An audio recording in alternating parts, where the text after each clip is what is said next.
Teman-teman, Assalamualaikum warahmatullahi wabarakatuh.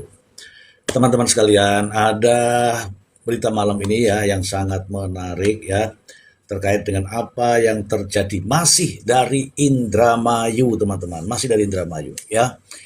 Dari Indramayu di sini ada DPR desak Polri dan Kejagung usut tuntas kejanggalan pembunuhan sekeluarga Indramayu. Oke, ini artinya apa teman-teman? Artinya ini berita sudah sampai nasional ya, nasional teman-teman. Namun sebelum itu teman-teman saya ingin ya sebenarnya kisahnya seperti apa gitu ya. Sebelum nanti narasumber-narasumber saya yang akan naik memberikan ulasan-ulasan. Tentu saja ulasan-ulasan ini tidak memihak sini, memihak sana, tidak. Kita berbicara pada fakta-fakta yang berdasarkan pada informasi-informasi yang ada di media ya, kawan-kawan ya. Saya izinkan saya untuk membacakan bagaimana sih ceritanya. Ya, kita akan ke sini dulu, flashback dulu ya, ada sederet kasus. Nah, ini ya, sederet fakta ya. Kita bacakan dulu yang ini ya, teman-teman ya, supaya kita mengalir dulu ya, kita mengalir dulu. Setelah itu kita akan ulas kejanggalan-kejanggalannya seperti apa. Oke? Kita masuk dari sini, sederet fakta misteri kematian satu keluarga yang terkubur di Indramayu. Oke, teman-temanku, saya bacakan dulu ya. Memang ini berita lama karena waktu itu saya nggak ngikutin kali ya. Nah, mungkin tahu tapi nggak ngikutin secara detail, makanya kita bacakan dulu nih. Indramayu Kompaskom, kasus kematian satu keluarga di Kelurahan Pauman, Kecamatan Indramayu, Jawa Barat menyisakan banyak misteri. Polisi telah turun tangan untuk mengungkap kasus ini, sementara warga setempat menduga penemuan kelima mayat tersebut merupakan korban pembunuhan. Oke. Kelima korban yang ditemukan adalah Haji Saroni, 75 tahun, Budi, 45 tahun, yang merupakan anak Saroni, Iwis, 40 tahun, istri Budi, serta kedua anak mereka yang diperkirakan 6 tahun dan bayi berusia 8 tahun. Kronologi, nih kronologinya nih, biar tahu dulu ya. Penemuan jenazah ini bermula dari kecurigaan teman Uis yang tidak menerima kabar dari korban sejak Kamis 28 Agustus 2025. Pada Senin 1 September, jadi 28, 29, 30. Senin 1 September mereka mendatangi rumah korban dan menemukan kondisi rumah yang sepi serta tercium bau busuk yang menyengat. Jadi orang bertiga ini ke rumah saya, ujar rumah 57 tahun, saudara almarhum Siti Maskiro, istri Haji Saroni. Setelah mendapat izin dari saudaranya, mereka mendobrak pintu rumah dan menemukan bau busuk yang sangat menyengat. Oke. Kecurigaan semakin meningkat ketika rumah itu maksudnya nama wanita itu ya, menemukan gundukan tanah di belakang rumah yang ternyata menyimpan mayat. Polisi segera melakukan olah TKP setelah menerima laporan.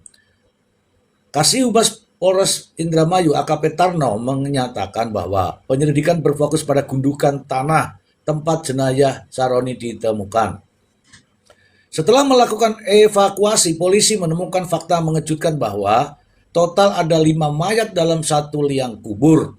Selain Haji Saroni, ditemukan pula mayat Budi, kemudian Uis, dan kedua anak mereka. Temuan bercak darah. Seluruh mayat dievakuasi dan dibawa untuk dilakukan otopsi di Rumah Sakit Bayangkara Losarang.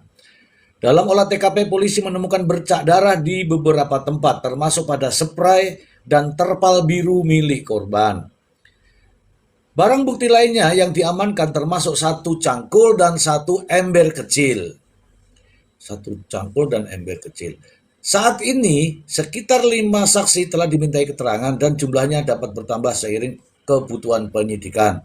Polres Indramayu dibantu oleh Polda Jabar, Puslapor Mabes Polri dalam upaya pengungkapan kasus ini. Kami sangat terbuka dalam menerima informasi maupun petunjuk masyarakat. Setelah pemeriksaan otopsi selesai pada Rabu 3 September 2025, kelima jenazah langsung dimakamkan di area pemakaman keluarga di Blok Nyi Resik, Desa Sindang. Alasan pemakaman di sana adalah karena ini permintaan dari almarhum Haji Saroni. Keluarga korban meminta polisi untuk mengusut tuntas kasus ini. Semoga kasus ini segera terungkap dan pelaku dapat segera dihukum seberat-beratnya, ujar Niko Hadimulya, keponakan Haji Saroni. Diduga pembunuhan. Keluarga menduga bahwa kasus ini adalah pembunuhan mengingat kondisi mayat yang ditemukan sangat mengenaskan. Sangat mengenaskan. Rumah itu yang wanita ya. Rumah juga menyampaikan bahwa Budi ditemukan dengan kondisi tangan dan kakinya terikat. Oke, berarti ini matching ya. Sedangkan Haji Saroni kepalanya dibekap dengan sarung. Sadis banget, sampai anak kecil juga ikut dihabisin tambahnya. Kasus ini juga menarik perhatian mantan Bupati Indramayu, Nina Agustina, yang mengungkapkan rasa duka cita melalui postingan di media sosial. Di mata tetangga, keluarga Haji Saroni dikenal sangat tertutup dan jarang bersosialisasi. Keluarga ini memang tertutup, kata Lurah Pauman Taskuri. Oke teman-teman, selain berita ini, saya juga mendapatkan video voice tentang adanya kejanggalan-kejanggalan. Ini sengaja saya buka ini supaya kita ini berinteraksi ya teman-teman, berinteraksi. Saya tidak sendiri teman-teman, saya akan ditemani oleh narasumber-narasumber yang tidak asing di tempat kita ini. Ya, saya sudah konfirmasi kepada Bang Maksi Karepu. Silakan teman-teman di share ke Bang Maksi Karepu. Juga saya bersama dengan Mr. Blind ya. Kemungkinan juga ada beberapa teman-teman yang lain ya. Ada yang teman-teman yang lain yang mau memberikan informasi, yang memberikan narasi, apapun itu silakan. Tidak ada masalah teman-teman ya, tidak ada masalah. Oke, kita panggil dulu narasumber kita ya. Ini ada Mr. Blind. Selamat malam, Mr. Blind. Selamat malam, Mr. Blind. Selamat malam, Mr. Z. Oke. Silakan disapa kawan-kawan yang ada di bawah, Mr. Blind. Halo teman-teman semua, selamat datang di Komal Mr. Z yang selalu berbicara kebenaran berdasarkan data, fakta, dan realita. Ya, di sini ada 250 orang, Mr. Blind. Betul, 250 orang. Semoga malam ini kita bisa mendapatkan edukasi, kita bisa mendapatkan pengetahuan, serta membuka wawasan kita, menambah khasanah keilmuan kita dalam menyikapi sebuah peristiwa maupun perkara. Oke, Mr. Blind. Selain itu juga nanti akan ada, ini sudah meningkat, Mr. Blind. Sudah meningkat, ada Bu Fitri nih. Bu Fitri, kita naik dulu Bu Fitri ya. Ya, Bu Fitri, selamat malam Bu Fitri. Selamat malam Bu Fitri. Selamat malam Mr. Z, Mr. Blind, Nile. Malam, Kak. Aku dengar dulu baru naik ya, baru beres makan, aku dengar dulu. Oke. Selamat malam Mr. Z, selamat malam Mr. Blind. Halo, Malam, Bang Maksi, salam hormat Bang Maksi. Nah, ini baru Bang Maksi. baru Mile yang datang. Bang Maksinya masih perjalanan. Oh, aku kira suaranya mirip. Milih. Waduh, Mr. Blind ini belum ngopi kayaknya Mr. Blind. Nanti akan ada. Maaf, nanti aku akan nggak lihat ada Bang handphone Maksi. soalnya. Ya. Bang Maksi sementara perjalanan, dia tadi beli sayur karena dia mau masak gitu ya, Mr. Blind. Siap. Selain yang saya bacakan tadi, Mr. Blind, saya sengaja membaca itu kenapa? Karena saya pengen tahu ini kronologisnya seperti apa. Mohon maaf, saya secara pribadi tidak begitu mengikuti. Kemudian saya browsing. Ternyata kasus ini sangat sadis, Mr. Blind. Apakah Mr. Blind tahu kasus ini, Mr. Blind? Kasus yang mana? Kasus Indramayu. Oh, iya dong. Tahu. Ya. Mendengarkan kebetulan mengikuti ya karena banyak banyak hal yang bisa kita dapatkan nanti ketika kita mulai membedah kasus ini, karena pertama yang kita lihat itu korban. Ya, korbannya itu 5 orang. Ya, itu kan sadis ya. Artinya kita sebelum membahas juga harus mengucapkan bela sungkawa, berduka cita sedalam-dalamnya. Ini tragedi ya, tragedi karena pembunuhan satu keluarga itu keji, betul. Oke, Mr. Ben, saya juga menyimpan ada di sini ya tertulis ada 4 kejanggalan. Nanti kita akan ulas nanti Mr. Ben terkait dengan apa sih sebenarnya 4 kejanggalan itu. Namun sebelum itu saya sapa dulu Mail. Selamat malam Mail. Selamat malam Mr. Z. Coba Mail ceritakan sepengetahuan Anda, Mail. Kasus ini kapan Anda tahu? Saya tahu kasus ini ketika eh, Pak Tony RM mengangkatnya di media sosial yaitu TikTok. Sebelum Pak Tony bergabung, saya belum tahu ada kasus ini, gitu. Jadi baru-baru ini aja. Pas sidang, Pak, pokoknya ketika pas Pak Tony mengangkat cerita apa, jadi kuasa hukumnya itu, Pak. Oh, kalau Lalu ketika membela, oke, artinya membela, sudah lama. Sekarang apa yang kamu tahu? ketika membela Ririn di persidangan itu, Pak, Oke. yang ikut. Sampai di sini apa yang sudah kamu tahu tentang peristiwa ini? Kalau yang saya tahu kan ada terjadi pembunuhan di Paoman itu, lalu didakwakan Ririn sama Prio. Ketika Ririn sama Prio itu menyebut nama orang lain, nah itu tidak ditindaklanjuti, sehingga ada kejanggalan menurut saya memaksakan kedua orang tersebut menjadi tersangkanya, padahal ada tersangka dugaan diduga ada tersangka lain gitu, Pak. Oke, kalau menurut Anda berapa tersangka yang sudah apa namanya dijadikan terdakwa nih? Kan ini sudah sidang nih, terdakwa Sudah dua, Ririn dan Prio. Ririn dan Prio. Ya, Dan dari persidangan itu Ririn mengatakan bahwa pelakunya bukan Ririn, begitu ya? betul. Oke. Yang saya ikuti seperti itu, Pak. Oke. Teman-teman, ini selain Ririn kan mengatakan bahwa dia bukan pelakunya. Betul, dia bukan pelakunya, kata Ririn. Saya dipaksa, itu kata Ririn. Dan kaki saya dipatahkan, itu kata Ririn. Fakta-faktanya yang kamu lihat, Mail, yang kamu lihat fakta-faktanya, apakah benar tuh kakinya patah, pincang, atau apa menurut Anda?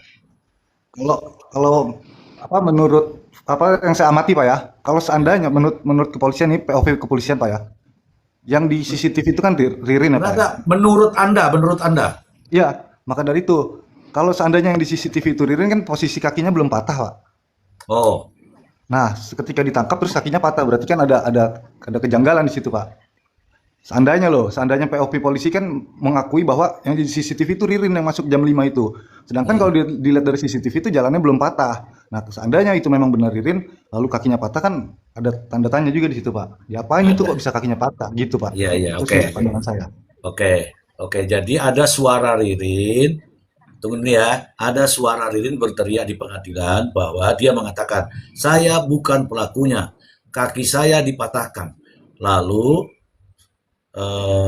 ditanya tuh, siapa yang patahkan Rin? Dijawablah polisi. Mr. Blind, terkait dengan apa namanya suara ini di apa namanya di pengadilan dan ramai di media sosial sekarang ini kan sudah ada sikap dari DPR nih, Mr. Blind. Yap. Sikap DPR bahwa DPR harus apa namanya harus usut. Silakan menurut Mr. Blind. Ini saya tampilkan ini. Ya.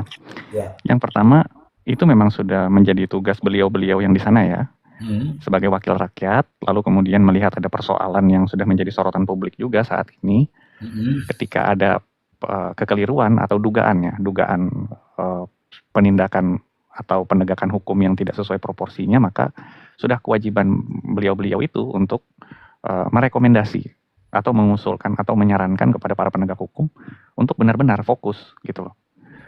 Nah, karena peristiwa ini, Mr. Z, yang paling kita takutkan, yang paling kita khawatirkan itu apa sih? Ketika ada rekayasa, ketika ada penegakan hukum yang tidak sesuai semestinya, ketika ada pengaburan fakta, ya, yang berujung pada rakyat yang tidak mendapatkan keadilan, gitu loh. Kita harus sepakat bahwa korban harus mendapatkan keadilan. Tapi kita tidak boleh juga menepikan hak-hak orang lain yang diduga bukan pelaku utama. Ya. Ini kan masih tetap harus dibuktikan di pengadilan. Tapi sebelum itu, kita harus kawal supaya prosesnya benar-benar pada ujungnya nanti akan memberi rasa keadilan terhadap semua orang, semua pihak. Begitu, Mr. Z. Jadi sudah tepat apa yang dilakukan oleh anggota Dewan ya, DPR RI. Oke. Saya ingin tahu ini sejauh mana Mr. Mail. Kapan sih ditangkap, Mail? Kalau yang saya ikuti, Pak, ditangkap itu 10 hari setelah kejadian, berarti tanggal 28 kejadian kalau menurut Tony itu ya, 28 jam 23.30. Sekitar hampir jam 12 lah. ditangkap 10 hari kemudian berarti sekitar tanggal 8 September. Oke, 8 September ya. Kalau tidak salah, ya antara tanggal 8 atau tanggal segitu, sekitaran segitu, Pak. Coba Soalnya teman-teman, 10 coba hari ditanya setelah dulu teman-teman kejadian. di bawah. Teman-teman di bawah, kapan ditangkap teman-teman? Supaya kita urut-urutkan teman-teman. Kalau bulan Agustus, sebentar saya lihat. Kalau bulan Agustus Ya, 2025 itu 28 Agustus, ya, 28 Agustus itu, apakah benar kejadian di situ? Oke, kalau saya ini tuh 5 mayat itu ditemukan 1 September 2025. iya, kalau penemuan mayatnya, Pak. Kalau Ririn ditangkapnya Ya, 10 hari makanya setelah kita kejadian. kita kita ingin tahu nih tanggal berapa sebenarnya kejadian tersebut gitu, Mail. Ya, kalau menurut keterangan itu kan kejadian itu tanggal 28 Agustus 23.30 ketika ada Oke, Joko, Hadi, Yoga, almarhum Budi, Ririn, Priyo, sama satu lagi tuh Joko, Hadi, Amaniani itu tanggal 28 ketika berkunjung malam-malam jam 23.30 atau 23.40. oke, oke. Jadi kejadian tanggal 28 Agustus ya. Ya, belum masuk ke tanggal 29 kalau menurut Oke, Pak Tony itu. oke, belum masuk tanggal 29. Kemudian tanggal 30, kemudian tanggal 1 baru ditemukan. Berarti 4 hari kemudian baru ditemukan ya. 1, 2, 3, 4 atau 3 Agustus hari itu lah. sampai tanggal 31 Pak kalau nggak salah. Tahun 2025 tuh bulan Agustus itu sampai tanggal 31 kalau tidak salah. Saya lihat di kalender ini. Oke, teman-teman tahun 2000 Mei apa Agustus tuh tahun 2025 tanggal berapa teman-teman? Iya, Agustus itu memang bulannya sampai tanggal 31. Sampai tanggal 31. 31 Oke, Agustus. Nah, oke berarti 4 hari ya, 4 hari setelah kejadian ya, Mr. Blan ya. iya, Oke, 4 hari setelah kejadian mayat ditemukan yaitu tanggal 1 September 2025. Nah sekarang tersangka ditangkap kapan? 8 Kalau September. menurut Pak Tony itu 10 hari setelah kejadian, berarti tanggal 4, tanggal 1 berarti tanggal 6, tanggal 7 Pak.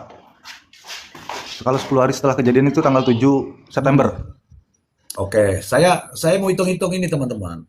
Kalau ini kan ada pelarian sampai kemana-mana tuh. Saya mau hitung tuh, bisa nggak lari kemana-mana dengan hari-hari seperti itu gitu. Tuh, tanggal 8 September dini hari jam 3 pagi kata Gemi. Penangkapannya, oke, 8. Kalau 8, ini kok cepet banget karena press release itu tanggal 9.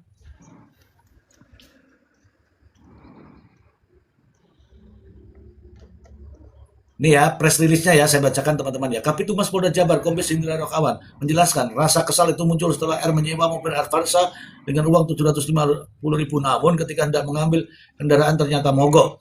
Motif pembunuhan bermula dari rasa dendam, bla bla bla bla bla bla. Ujarnya 9 September 2025. Oke, sampai di sini, saya mau telusuri nih pelariannya. Karena di dalam penjelasan di media ada pelarian mulai dari Jakarta, Bogor, kemudian Semarang, Demak, eh mana lagi tuh, Sidoarjo, terus akhirnya kembali lagi ke Indramayu. Maksud Indramayu. saya begini, kalau kalau lari kok masuk kembali lagi, Mr. Blind.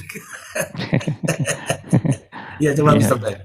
Ya, Ya ya, pertama, kalau memang ini saya koreksi ya. sedikit. Peristiwa itu diketahui kan setelah mayat ditemukan. Kalau mayat belum ditemukan, belum ketahuan itu ada pembunuhan, ya Ya. kan? Berarti menghitungnya itu tertangkapnya setelah mayat ditemukan. Tanggal 1 September. Nah, ya, ditemukan, baru dikejarlah pelakunya, kemudian tanggal 8 ditangkap, tanggal 9 press release. Nah, kemudian kalau misalkan tadi seperti Mr. Z bilang, kita ingin mengulas pelarian ya, berarti kita harus tahu dulu. Kita taruhlah tanggal 28 mereka Perbuatan.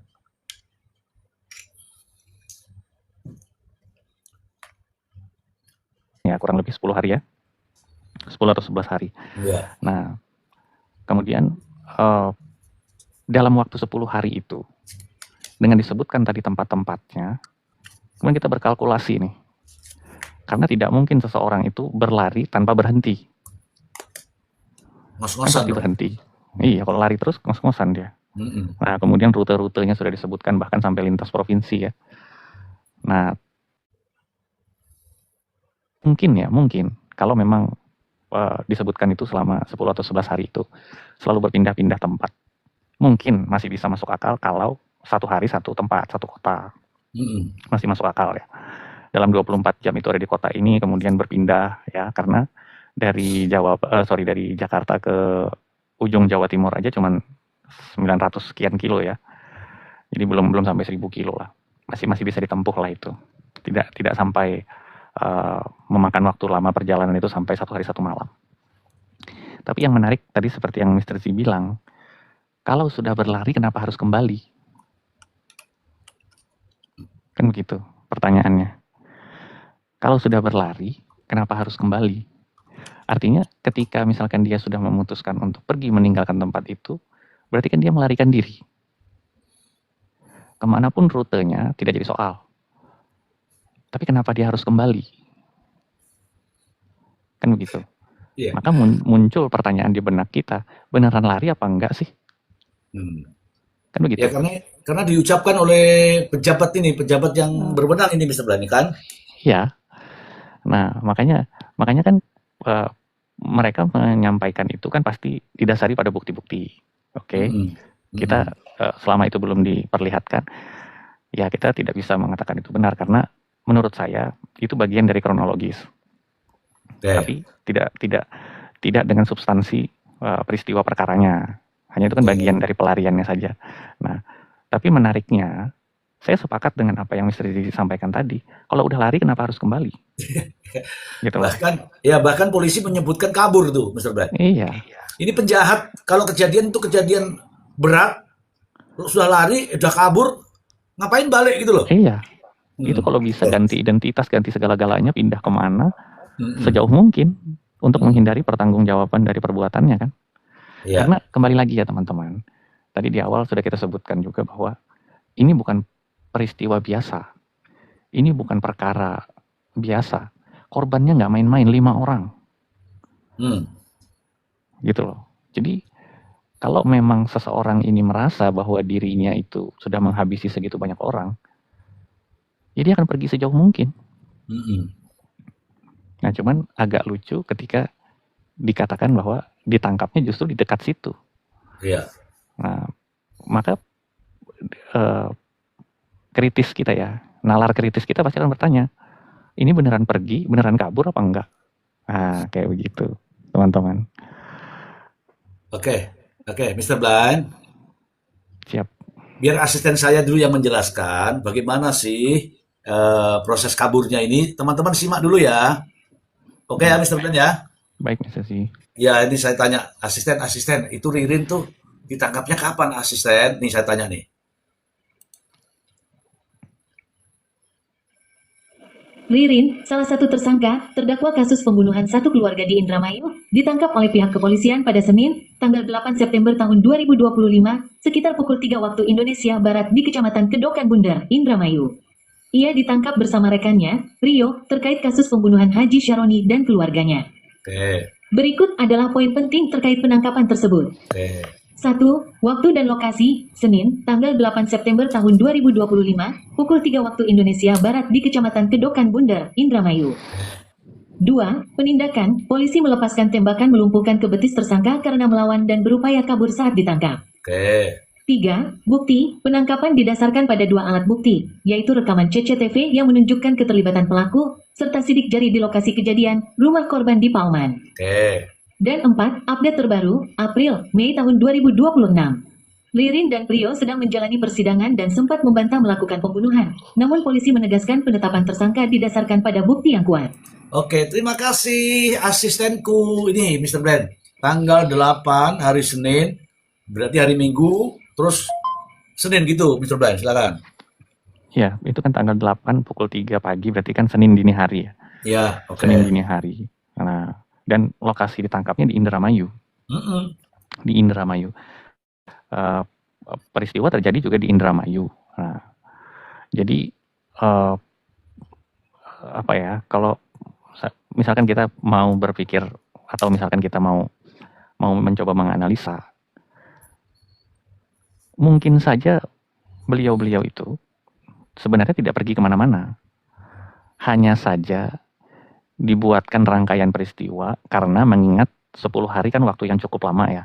Atau ketika ditemukan tanggal 1 kemudian tanggal 8 kurang lebih ada 7 hari, mungkin dipikir waktu terlalu lama, maka dibuatlah skenario bahwa orang ini sudah berpindah-pindah. Tapi itu kembali lagi nanti ketika misalkan pihak kepolisian bisa menunjukkan, contohnya kayak misalkan tiket kereta api atau tiket bus atau misalkan denah lokasi GPS yang bersangkutan gitu. Begitu. Tapi kalau menurut saya analisa saya, ya besar kemungkinan orang ini nggak kemana-mana. Iya, ya saya heran aja. Kasus besar menakutkan buat dirinya telah melakukan, katakanlah ini ya teman-teman ya, ini kita breakdown sedikit-sedikit. Sudah dia melakukan, kalau dia sudah melakukan, dia sudah kabur, katanya tidak menggunakan itu, Mr. Ben, menggunakan travel katanya. Jadi pelariannya itu Bogor, kemudian Jakarta, Bogor, Jakarta, habis itu ke Semarang, di sini Semarang, habis itu ke Demak, habis ke Demak ke Surabaya, habis ke Surabaya balik lagi ke Indramayu. Lah ngapain pelarian kok balik lagi? Gitu loh, Mr. Ben. Nah, karena itu diucapkan, Mr. Ben, diucapkan oleh pejabat Polri yang menyampaikan tentang yang bersangkutan kabur. Saya disinilah saya bertanya-tanya, Mr. Ben, silakan. Betul. Yang pertama ada 2 kota yang dia sampaikan merupakan pintu. Satu Jakarta, satu lagi Surabaya. Yang satu Jakarta itu tinggal sedikit lagi pintunya dia bisa ke Sumatera. Ya. Kalau dia sudah sampai Surabaya, justru pintunya lebih terbuka lebar lagi. Mau ke Kalimantan bisa, mau ke Sulawesi bisa, mau ke Bali bisa, mau ke Papua pun bisa. Nah, jadi kalau terakhir dia sudah di Surabaya, kenapa dia harus kembali lagi? Jadi secara psikologi forensik ya, forensik, orang yang sudah melakukan sebuah perbuatan dan dia tahu perbuatan itu adalah perbuatan yang besar, yang kemungkinan akan dimintai pertanggungjawaban pada dirinya, ketika dia sudah memutuskan untuk menghindar, maka dia akan pergi sejauh-jauhnya. Ya. Gitu. Ya, tipologi namanya, tipologi kriminal ya kan? Oke, ini ada tappingan saya bacakan teman-teman. Ada nih the full. Nah, maksud saya begini, kita semua simak dulu baru nalarkan dulu di kepala gitu kan. Ya kan kabur sambil nelpon mantan istrinya, nanyain Evan. Ya oke, nggak apa-apa. Ayawi, selama tersangka itu bawa HP, itu mudah untuk di-track. Dia pergi kemanapun, ya. Bahkan saya mendengar, Mr. Ben, ada percakapannya, nanti saya akan tunjukkan kalau teman-teman bertanya.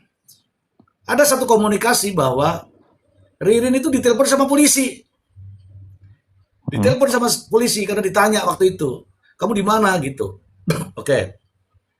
Kemudian Ririn juga ada ceritanya bahwa Ririn justru nelpon orang bertanya, bener nggak tuh yang berita yang ada di ini?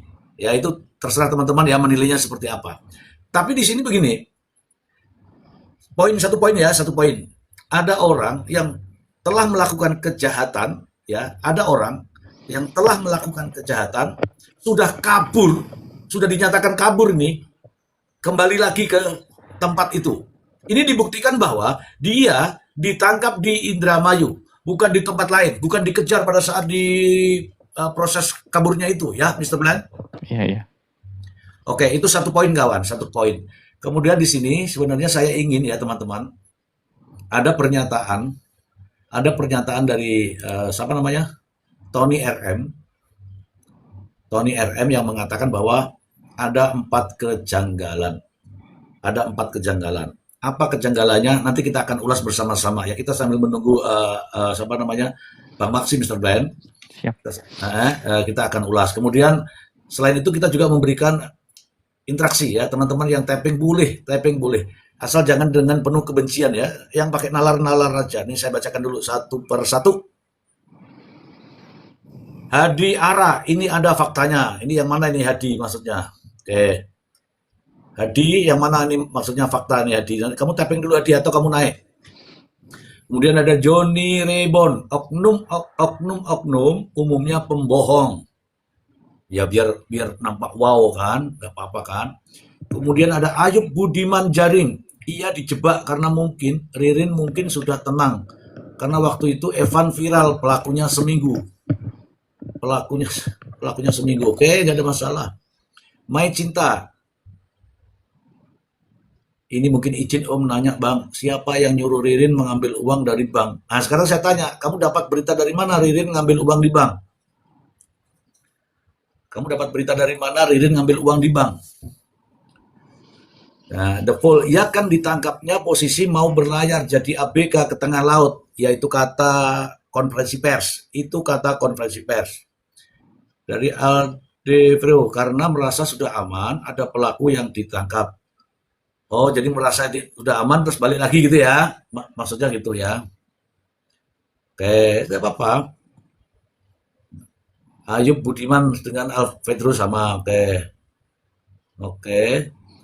Oke, dari Gantarawang. Gak nyangka ya jika Pak Aji sejahat itu, Ahmad Yani maksudnya.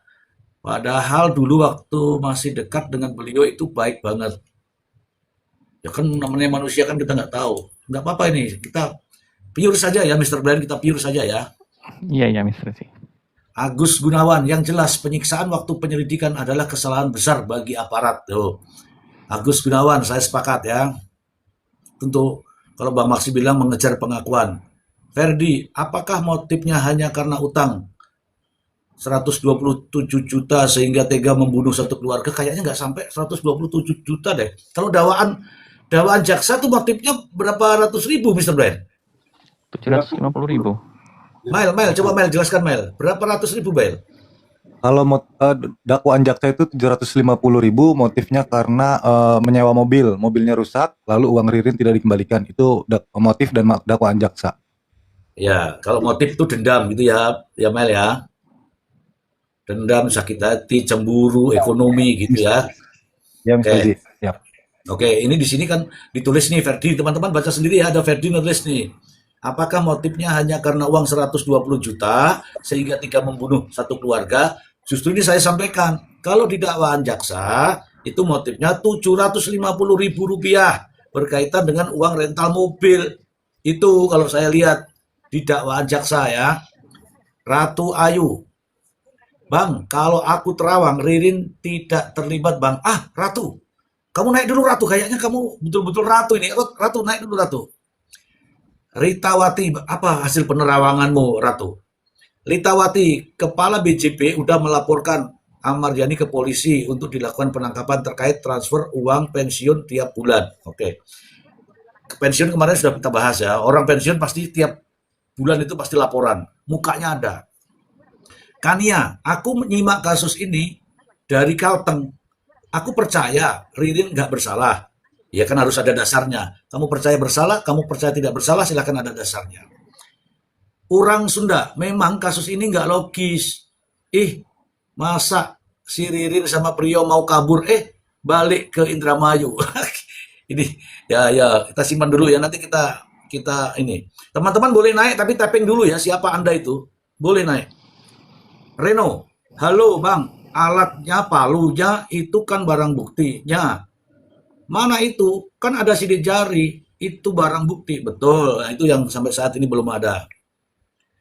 Deluxe, di BAP 750.000, Zelin 750.000, Kania 750.000. Jadi tidak ada nama 120 juta ya. Mister pengen nanya, kalau nomor telepon itu bisa dilacak nggak keberadaannya HP Budi? Bisa, nomor handphone bisa. Oke, saya jawab ya. Soekarno Al-Kafi, mobil mana yang disewa Bang? Aku juga nggak tahu, ini makanya ayo kita sharing-sharing dulu ini. Orang Sunda 750.000 masalah rental mobil, duitnya nggak dibalikin. Oke, itu motif ya. Oke, sudah 750.000. Naik Bang, Ratu Ayu. Oke, Ratu Ayu naik. Oke. Ratu Ayu naik. Oke, Ratu Ayu mana dia? Ratu Ayu. Sabar dulu ya Mr. Blan. Ini ada Dua perbedaan ini Mr. Blind, ada 120 juta sama 750.000 Mr. Blind. Siap, siap, siap. Ini Ratu Ayu kok nggak ada di sini? Yuk, Ratu Ayu. Kamu nggak minta yuk. Ratu Ayu tolong naik, tolong naik. Ferdi, menurut Pak Tony, informasi dari Ririn, Budi mempunyai hutang ke Amaryani sebesar 120.000. Nah, kalau itu di luar yang motif ya, di luar motif. Ayo naik dulu ayo. Pihak Bank BJP katanya lapor untuk cari Ahmad Yani. Ya haruslah. Haruslah. Ah, ini Ayu baru naik. Ayo, Ayu. Ah, selamat malam Ayu. Malam Bang, Gimana? Aku tadi cari-cari di mana Ayu? Cari di bawah-bawah HP kok nggak ada. ada. Orang Abang saya. masih ingat gak kasus Nikita kemarin kan? Masih ingat kan? Waktu Ya. gabung sama Abang. Oh ya, ingat. Nah, yang kata orang yang tidak kena hukuman, aku bilang kena itu, aku bilang kan. Iya, tepat sekali kalau ini. Wah, saya senang sekali nih. Kalau yang kasus ini gimana menurut Anda? Kalau menurut terawangan aku, ini terawangan ya Bang ya. Ya. Kalau Ririn itu tidak terlibat. Sempat tadinya mereka merasa ragu ya. Hmm. Ini, tapi karena tidak ada jalan lain, akhirnya dilibatkan gitu. Ya. Oke. Jadi masih sampai saat ini Ibu Ratu mengatakan bahwa Ririn tidak terlibat. Tidak Bang, Abang lihat aja kasus, Abang nanti cek aja di Master Terawang Nama itu. Kan aku waktu pembunuhan di Subang itu kan pelakunya siapa, orang dalam, ciri-cirinya itu Abang lihat aja nanti. Hmm. Ciri-cirinya orangnya gemuk, pendek, tapi orang dalam yang sering keluar masuk. Terbukti kan terawangan aku. Oh, itu siapa namanya itu? Siapa namanya? Yusuf siapa namanya? Pembunuhan di Subang, Ya. yang anak sama istrinya itu. Sekarang Laki-laki kita siapa namanya terawang itu? lagi si Ririn. Kalau menurut terawangan aku, Ririn itu tidak terlibat. Oke, di mute dulu ya karena itu terawangan ya. Kalau kita ini kan pakai metode ilmiah ya kan? Iya betul. Kalau saya pakai metode ilmiah, kenapa begini saya? Kalau terlibat buktinya apa, ya kan? Kalau tidak buktinya apa kan begitu kalau saya. Kalau Oke. kalau aku kan sesuai petunjuk yang kulihat nih. Ya kan? Iya, benar. Lihat aja contoh nih kita Mirjani sampai aku tuh dihujat. Oh nggak mungkin dia masuk. Nggak kena itu. Maksimal tuntutan dia 6 sampai 7 tahun. Ternyata. 6 ya akhirnya ya kan? Iya benar. Oke. Ini ada yang nanya nih di bawah nih. Coba nih tolong terawang katanya Ajani di mana katanya. Nah, Ayani itu kan orang Ya. banyak tuh bilang sudah meninggal ya Bang ya. Ya. Tapi masih hidup. Tuh bisa kita lihat Bang, Ayani itu daerah mana, atau di luar negeri, atau masih di Indonesia, kita bisa lihat. Hmm. Siapa yang mau nanya dulu nih, biar aku buka kartu nih. Ini siapa yo yang mau nanya di mana? Ayo. Ya, mumpung dijawab bergabung nih, mau dengan dijawab. Bang Ji nih. Benar kan Bang Ji, kita mumpung bergabung kan? Iya, maksud saya mau dijawab atau harus dengan menggunakan yang lain? Enggak, kita jawab aja. Kita Oke. lihat dari jam aja Bang. Oke. Teman-teman mau nanya di mana keberadaannya atau enggak? Ya, dari jam berapa sekarang? Coba cek di HP masing-masing. Dari jam berapa sekarang? Jam 20.05. Oh, berarti 20.05. Berarti dia ada di Indonesia, Bang. Nggak jauh dari situlah. Tuh. Daerah dia, tapi di ujung dia. Bukan Tuh. yang ke luar negeri, bukan. Oke, berarti masih di Indonesia lah, masih lokalan lah. Masih Oke. di Indonesia. Oke, Bu Ratu, Hmm. kita yang pasti-pasti aja nih. Kalau teman-teman ini, kalau saya sih percaya-percaya aja ya, tapi teman-teman kadang-kadang ada yang tapping ya. Saya nggak Iya, nggak apa-apa. Kita kan sharing-sharing aja kan, Bang? Ya. Oke. Gini Bu Ratu, saya kan punya rekaman nih Bu Ratu. Boleh. Ini ada Mr. Blind. Mr. Blind mungkin mau nanya-nanya tentang lain-lain Mr. Blind mumpung ada Bu Ratu di sini. Boleh nanya. Enggak, Nanya lanjut apa? aja dulu, lanjut. Kalau nanya, aku kasih namanya aja. Oke. Nama saya Mr. Z ya, masih seperti yang dulu. Oke. Bu Ratu di mute dulu, teman-teman di mute dulu. Saya perdengarkan apa sebenarnya. Nanti Mr. Blind bisa cut-cut ya Mr. Blind. Boleh, Mr. Oke. Apa sebenarnya di sini ada 4 kejanggalan kasus pembunuhan satu keluarga di Pauman Indramayu terungkap di persidangan. Artinya terungkap di persidangan ini maksudnya adalah sudah terucapkan ya, terucapkan di pengadilan. Nah, apa saja itu? Saya mendapatkan dari nih, siapa namanya nih? Tony, pengacara Tony. Kita dengarkan, masuk akal atau tidak? Teman-teman dengarkan ya. Mr. Ben nanti di cut ya, di-cut ya. Siap. Oke, yuk. 1, 2, 3 mulai dari sekarang. Kejanggalan pertama, akun WhatsApp di handphone Ririn Rifanto itu dilepon. Padahal ketika baru disita oleh penyidik, akun WhatsApp-nya itu masih ada di handphone. Bahkan 2 kartu SIM-nya juga lengkap. Tidak ada yang dihapus, tidak ada yang berubah. Namun, begitu di persidangan, diperlihatkan oleh jaksa penuntut umum, begitu saya cek akun WhatsApp-nya, tidak ada, log out. Nah, saya tanya sama jaksa, ini kenapa Pak Jaksa? Jaksa menjawab, dari penyidiknya seperti ini. Artinya kalau saya pahami kalau dari penyidiknya seperti ini, berarti dari penyidiknya sudah dalam keadaan log out WhatsApp. Lalu apa pentingnya akun WhatsApp itu untuk pembuktian kasus pembunuhan satu keluarga yang menyita perhatian publik ini? Akun WhatsApp Ririn itu kalau masih ada, itu berisi mengenai 2 hal. Yang pertama adanya pelaku lain, yaitu Aman Yani. Jadi pada tanggal 24 Agustus 2025, Ririn saat itu menerima telepon dari Aman Yani, diajak bertemu di kuliner Cimanuk. Namun sebelum telepon, menurut Ririn, Aman Yani itu SMS dulu. Gini kalimatnya, Rin, sirangan di, artinya kamu di mana? Nggak dibalas oleh Ririn SMS itu. Kemudian chat WA, kata Aman Yani, Rin, di, artinya di mana? Nah, baru Ririn jawab, Kin siapa? Ini siapa? Kenapa Ririn bertanya? Karena Aman Yani itu setiap menghubungi Ririn itu selalu ganti nomor. Pakai nomor beda lagi. Itu menurut Ririn. Tetapi nomor itu disimpan oleh Ririn, Om Aman 1, Om Aman 2, Om Aman 3, Om Aman 4, Om Aman 5, banyak, lebih dari 10 menurut Ririn. Makanya penting di handphone itu kalau tidak dihapus itu ketahuan semua nama-nama Aman Yani dalam kontak handphone Ririn. Nah kemudian ya saya ulang, kata Ririn, Kin siapa? Ini siapa? Kata Aman Yani, ini Om Aman Rin. Nah itu lewat WhatsApp itu chat. Nah kemudian Aman Yani telepon pakai WhatsApp. Ya, jadi sebelumnya pakai seluler, kemudian telepon pakai WhatsApp. Mengajak Ririn untuk bertemu di kuliner Cimanuk yang katanya ada bisnis itu. Nah, kemudian tanggal 29 Agustus 2025 ada chat WhatsApp lagi antara Ririn ke Aman Yani. Ya. Jadi seperti yang pernah saya sampaikan bahwa Ririn datang ke rumah Budi itu diminta oleh Budi karena ada Aman Yani mau nagih utang jam 10 atau jam 11. Kemudian kalau Tio disuruh ditugasi nagih utang oleh Aman Yani. Nah, ketika datang ke rumah Budi, kemudian sudah ada Aman Yani sama Joko. Nah, kemudian tidak lama Joko mengajak Ririn keluar ke asrama Penganjang. Nah, kemudian datanglah Hadi sama Yoga. Kemudian terjadi cekcok sama Aman Yani, kemudian terjadilah pembunuhan. Kemudian sampai rapi, bersih, Aman Yani, Hadi, Yoga itu kemudian keluar meninggalkan lokasi.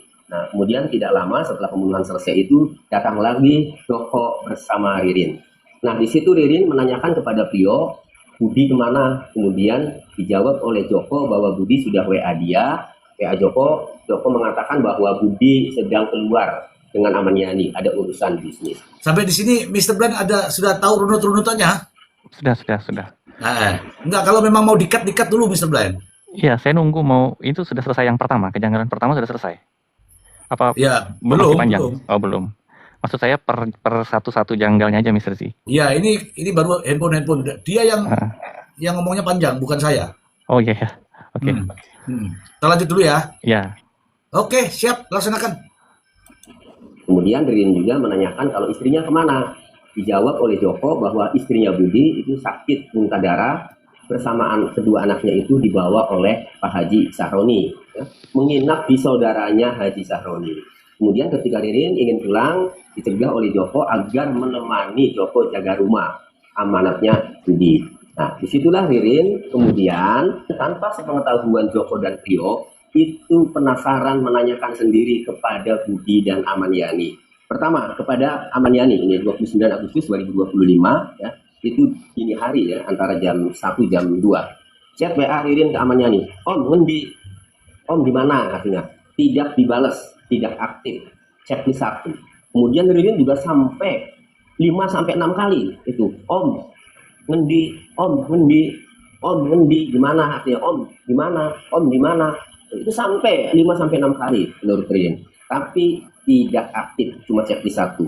Nah, kemudian Ririn juga WA Budi, Bud, ngendi? Artinya tuh Bud di mana? Nah, kalau ke Budi ini menurut Ririn itu checklist 2. Itu checklist 2 terbaca, cuma tidak dibalas.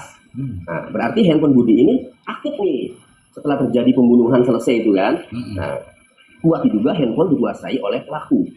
Nah, kemudian Ririn juga WA lagi ke Budi, Bud, sebenarnya Sira anak Ngendi. Nah, artinya Bud sebenarnya kamu ada di mana? Nah, ini checklist 1 kata Ririn.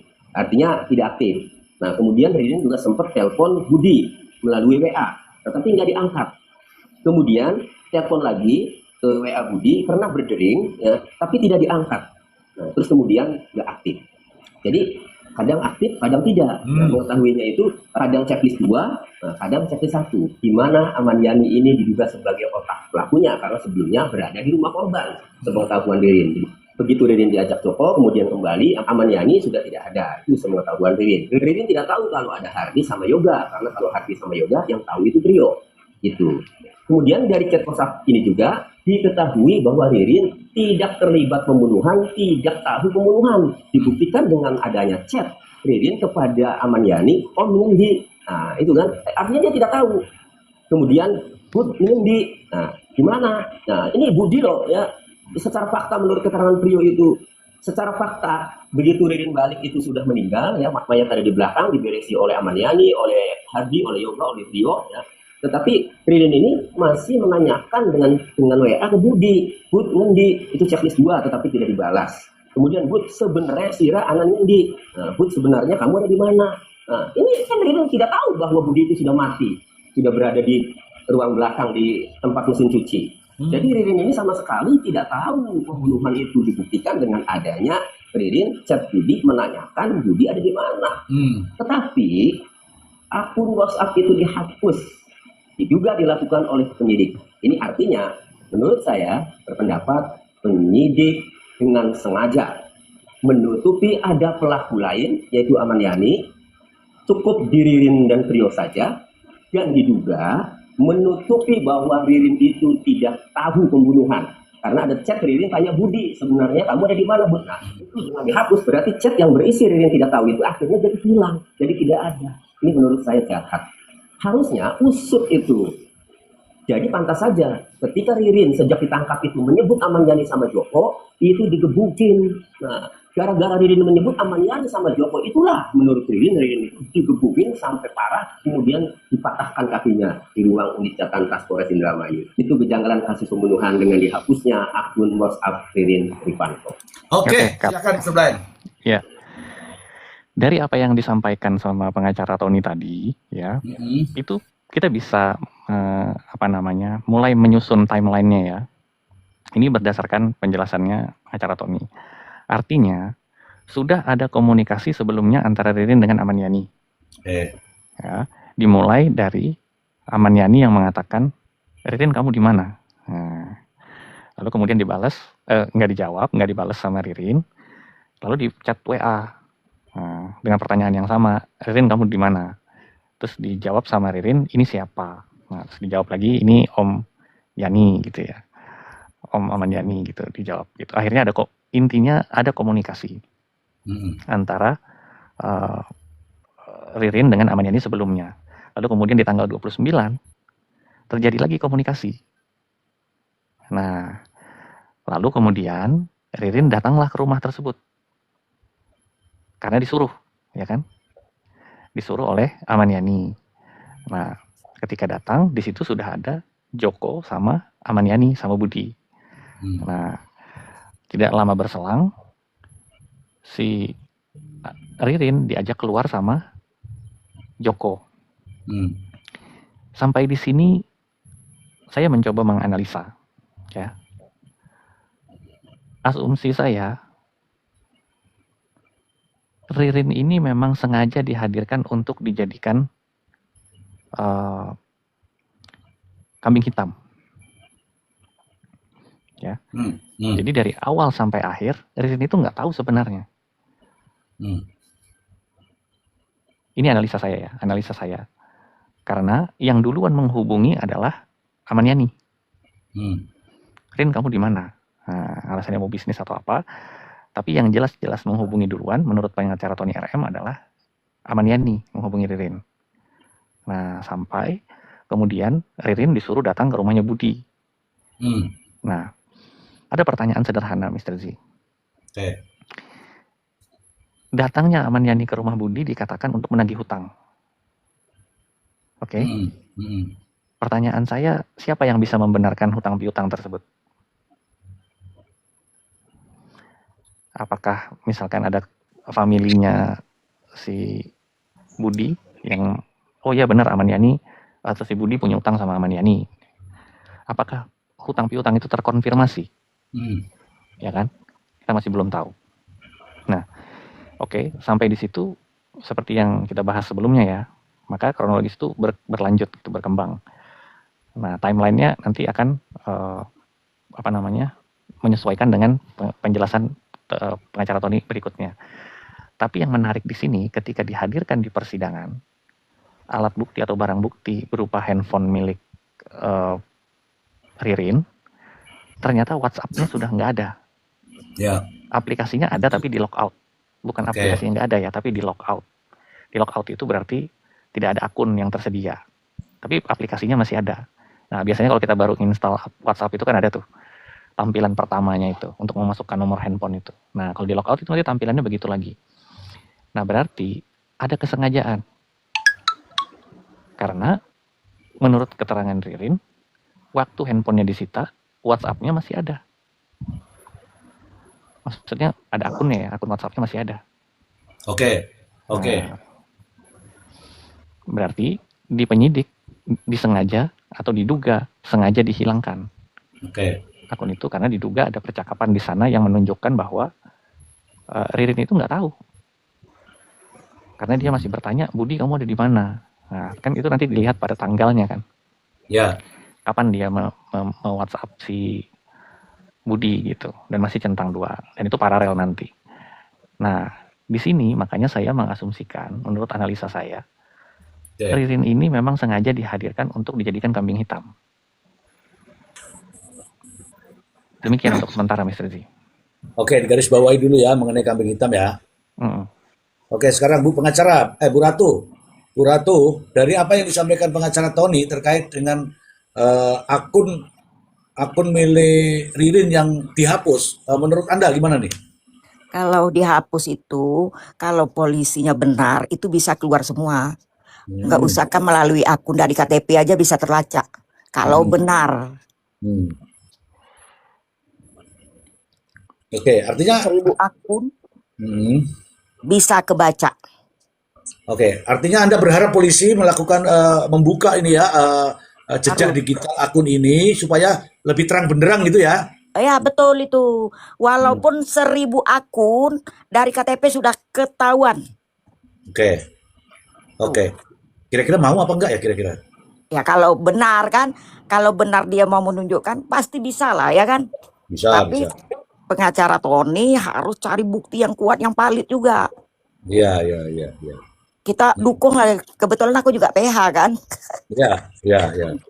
Iya. Harus valid, kita dukung nih orang seperti dia kan. Iya. Oke, intinya kalau mau ya buka terang-terang. Biar kan katanya lockout, oke, kita orang awam nggak tahu. Di server mereka bisa ketahuan dari KTP, jangan bohong, tahu. Oke, sabar dulu Ratu Ayu. Nah, Mail, ini sudah setengah jalan ini Mail. Dengan Tony mengatakan bahwa akunnya di lockout. Mail, apa yang Anda mau sampaikan? Ya, kalau saya juga merasa janggal di situ ya, Pak. Janggal ya. Karena seadanya Ririn, ada juga yang mengatakan itu Ririn yang melockout loh. Kalau Ririn yang melockout itu pasti di tracking sama polisi, dihadirkan lagi. Nah, kalau ini sedangkan berarti kan belum belum dihapus, tapi ketika disita itu belum dihapus, ketika disita dihilangkan gitu loh. Kalau seandainya memang sudah dari awal itu sudah nggak ada WhatsApp, pasti kan di tracking sama polisi gitu kan. Ini berarti pas disita Ya, ini masih ya. ada nih. Nah, yang menghilangkannya itu menurut Pak Tony itu adalah pihak kepolisian gitu. Oke, oke. Mail, Peter Mr. Bland. Ini bagus nih dari Mail nih. Kalau kira-kira kira-kira ini ya teman-teman semua nih. Kalau Ririn yang menghapus, Mr. Bland, kalau Ririn Ya. yang menghapus, polisi bisa menghadirkan lagi nggak? Bisa. Bisa. Betul. Kalau Apa yang Ririn disampaikan Mail tadi benar. Kalau Ririn yang menghapus, pasti untuk polisi, mengungkap fakta peristiwa, maka polisi akan menghadirkan kembali itu. Sangat ya, bisa. Ya, oke. Nah, ya. Kalau polisi yang menghapus, ya jelas nggak bisa kembali. Benar. tapi tadi kalau Ratu Ayu tadi bilang kalau polisi mau demi kebenaran itu bisa, Mr. Blind. Bisa. Ya, jadi begini, Sebentar Bu Ratu ya. di aplikasi handphone itu kan ada wipe data sama wipe cache itu ya. Bersihkan Ya, file sampah sama bersihkan data. Nah, ya. ketika itu sudah dihilangkan, ya jejaknya ada, tapi transkrip percakapannya hilang. Nah, Karena data itu sudah di lock out, tapi datanya sudah dibersihkan. ya. Tapi jejaknya ada. Jejaknya Mm, ada. Filenya biasanya binary itu bin itu biasanya. File-file ya. itu ada di situ. Nah, tapi ketika itu sudah di wipe, binnya itu tidak lagi bisa menghadirkan transkrip percakapannya. Iya. Itu kalau sudah dihapus. Kalau yang dihapus, kalau yang menghapus itu pihak kepolisian ya. Nah, karena kalau siapa namanya Ririn yang menghapus, dia nggak mungkin sampai segitunya. Polisi pasti memeriksa kembali melalui file binary itu. Nah, kalau si Oke. Ririn pasti nggak punya kemampuan untuk itulah. Dan alatnya Ya, pun Ririn pasti nggak punya kan. Yang punya ya. pasti polisi gitu di laboratorium forensik. Berarti pendapatnya Mail cerdas ya, Mr. Blind. Cerdas. Oke. Itu namanya analogi terbalik.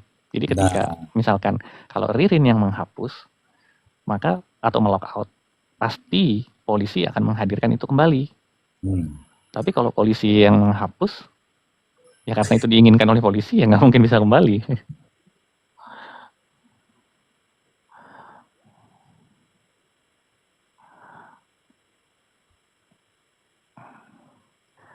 Alat. Alat bukti cuman, ya itu betul, itu kalau Ririn pelakunya. Ya, Ya. iya itu kalau Ririn pelakunya. Tapi kalau bukan Ririn pelakunya, justru dia pengen dia pengen akunnya masih ada kan gitu. Oke. Sabar dulu. Gantian. Sekarang Bu Ayu, bagaimana pendapat Mail tadi, Bu Ayu? Sebentar, Mr. Z, saya izin makan malam dulu sebentar ya. Dilanjut dulu. Tolong makannya 2 sendok aja ya, karena ini sudah mau selesai nih. Oke, siap. Iya. Bagaimana Bu Ratu? Itu benar. Kalau polisi itu misalnya nih, dia merasa di mana di media-media bahwa bukan Ririn pelakunya, bukan ini semua-muanya bukan Ririn, kan dia WA itu bisa timbul di dia, bisa keluar.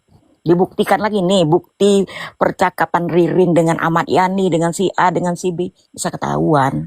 Iya. Kalau andai kata itu mau dan muncul ke permukaan bahwa memang benar ada percakapan antara Ririn dan Ahmad Joni sebelumnya, terus peta persoalan ini bagaimana menurut Ratu Ayu?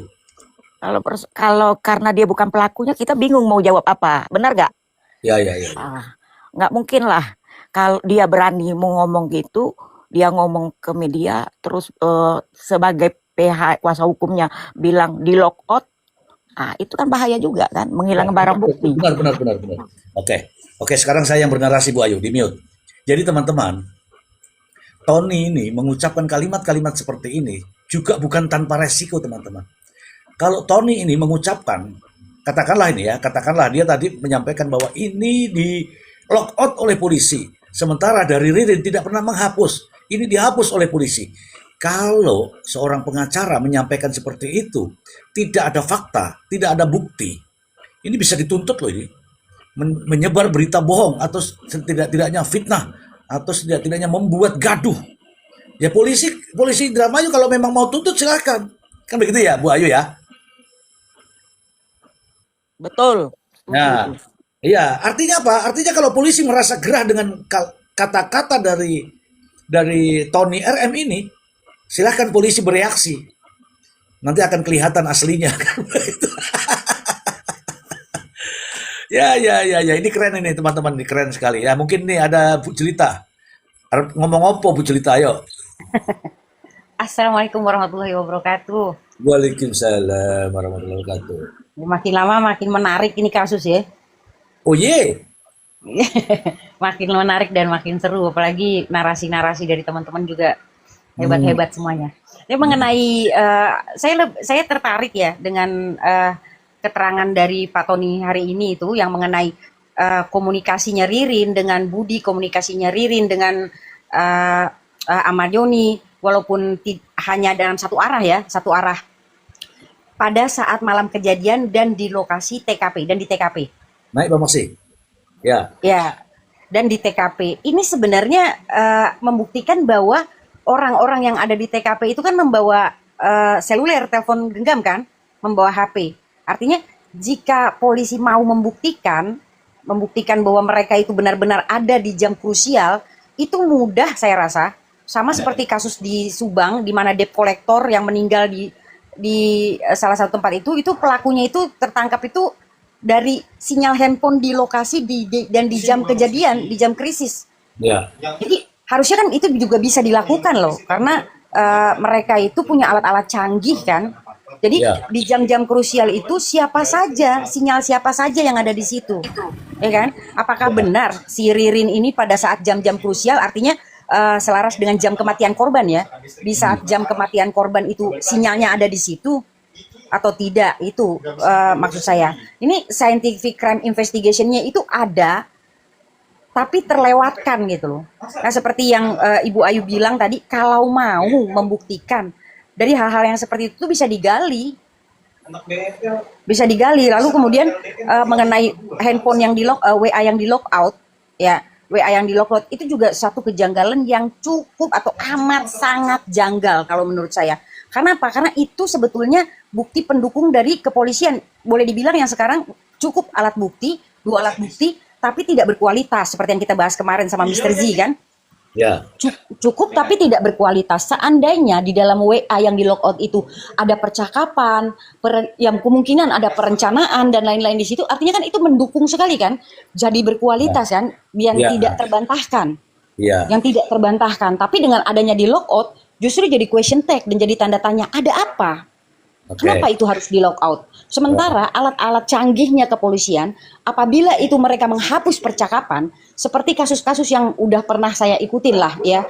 Contohnya dari kasus Jessica, percakapan yang dihapus pun mereka punya alat untuk memunculkan kembali percakapan itu, untuk bisa dimunculkan.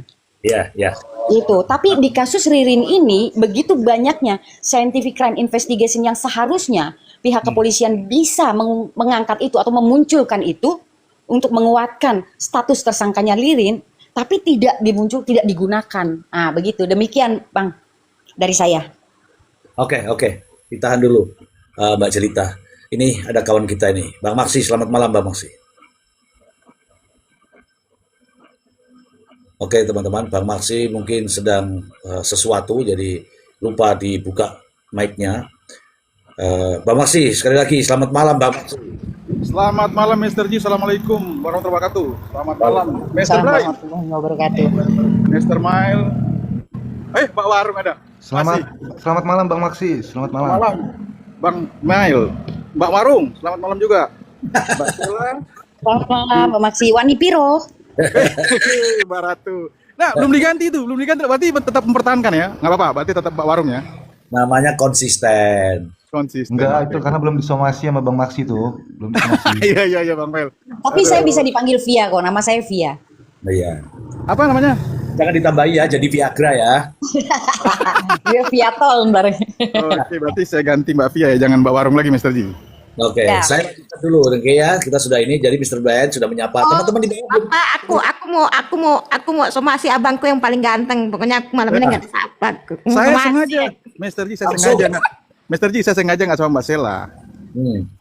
Mr. G. Kenapa? Supaya disomasi kan? Kenapa? Supaya disomasi sama dia, saya melihat bisa nggak dia konsep somasi. Pertanyaannya itu. Jangan sampai somasi-somasian loh. Dan kayak sampai yang sebelah-sebelah somasi-somasi ya bang ya. Oke, silakan Maki, dilanjutkan lagi nyapanya karena tadi belum selesai. Silakan disapa lagi Oke, lanjut. teman di bawah Mr. tadi G. ya. Ya. Siap Mr. G. Sampai Ini di ada mana Mr. G tadi, Mr. G? Saya Tidak, ini ada teman-teman di bawah. Silakan disapa karena ada 200 orang lebih di bawah nih. Oh, oke. Halo kawan-kawan yang di bawah, rekan-rekan. Ya. Salam hormat, assalamualaikum. Jadi ini Nggak Komal ada yang saya salam. bilang, Komal ini emang Komal yang ya kalau kita bilang paling benar, katakanlah berbicara kebenaran lah dan keadilan, menyuarakan. Kalau bilang paling benar nanti Mr. G langsung besar kepala lagi, Mbak Sela. Demikian. Oke teman-teman, ini sudah datang ya narasumber Bang Maksi Karepu, ya, beliau adalah seorang advokat, ya pengacara lah ya, dan benar-benar pengacara nih. Di sini juga ada Bang Maksi, ada Ratu Ayu, itu juga profesinya beliau adalah seorang pengacara, jadi klop nih. Jadi gini Bang Maksi. Oke Mbak Ratu, oke, salam kenal. Lanjut, Mas Haji. Oke, jadi gini Bang Maksi, seperti janji saya bahwa akan saya tampilkan terkait pernyataan daripada Tony terkait dengan 4 kejanggalan. Yang pertama sudah yaitu mengapa handphone Riri di lock out yang katanya oleh penyidik. Nah, ini kita bahas nih tadi. Nah, pertanyaan muncul. Kalau Tony ini mengatakan bahwa Tony ini fitnah atau Tony ini mencemarkan nama polisi, Tony bisa dituntut dong karena dia menyampaikan bahwa polisi telah melock out. Itu kalau Tony salah.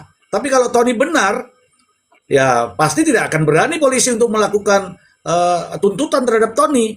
Silakan Mbak Maksi. Terima kasih Mr. G. Izin teman-teman, Mr. Blind. Oke, Mr. Ben. Oke. Ya lanjut.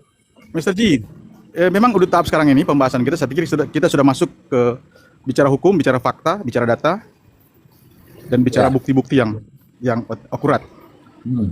Memang Mr. G, kalau saya katakan, apa yang disampaikan Mr. Bang Tony, ini kan berarti keterangan yang diambil dari Ririn, oke ya? Ya. Betul ya? Keterangan dari Ririn. Jadi, Ririn berbicara dengan si Amaniani. Ya. Jadi ini belum bisa disebut fakta, Mr. G. Oke. Nah, justru kasih mau masuk fakta yang ada ketika di persidangan 21 saksi yang sudah dihadirkan, tidak ada satu saksi pun yang melihat langsung atau direct evidence, bukti langsung, itu loh. Itu saya bisa mengatakan itu fakta, Mr. G. Ya. Berarti saksi fakta sampai saat ini masih satu, Mr. G, yaitu Prio. Justru saya masuk Prio. itu. Ya. Saya mau garis bawahi tadi ya. Jadi keterangan tadi Bung Tony bisa benar, bisa juga tidak, Mr. G, karena masih di kategori asumsi. Ya. Bukan bicara fakta. Ya. Oke ya, kecuali persidangan. Berarti di persidangan bicara fakta, Mr. G. Iya, kita sepakat. Memang sekarang ini menurut saya, Mr. G, kita sudah lebih tajam nih. Makanya betul yang Mr. bilang tadi, kalaulah benar apa yang dikatakan Mr. Tony, yang dapat keterangan dari si Ririn, maka polisi bahaya, penyidik. Bahaya kenapa? Kenapa itu di lock out? Kenapa itu dihilangkan? Itu kan barang bukti. Dan itu bisa menjadi alat bukti di persidangan. Bukti elektronik, bukti tambahan sekarang, yang sekarang kan sudah menjadi 8, Mr. Kita bahas kemarin. Dan 5 di awal, dulu, kuhap yang lama, sekarang sudah menjadi 8. 3-nya ini salah satu bukti elektronik, bukti CCTV. Nah, itu fakta yang belum dikeluarkan. Kita bicara fakta, bukan asumsi lagi tuh. Kalau nanti CCTV. Kenapa CCTV? Fakta di lapangan, di persidangan, kan Mr. G, tidak utuh. Panggil dulu tuh S di situ, panggil dulu biar iya, minum. saya baru masuk rumah, S lewat Mr. G. Gara-gara Mr. G ini.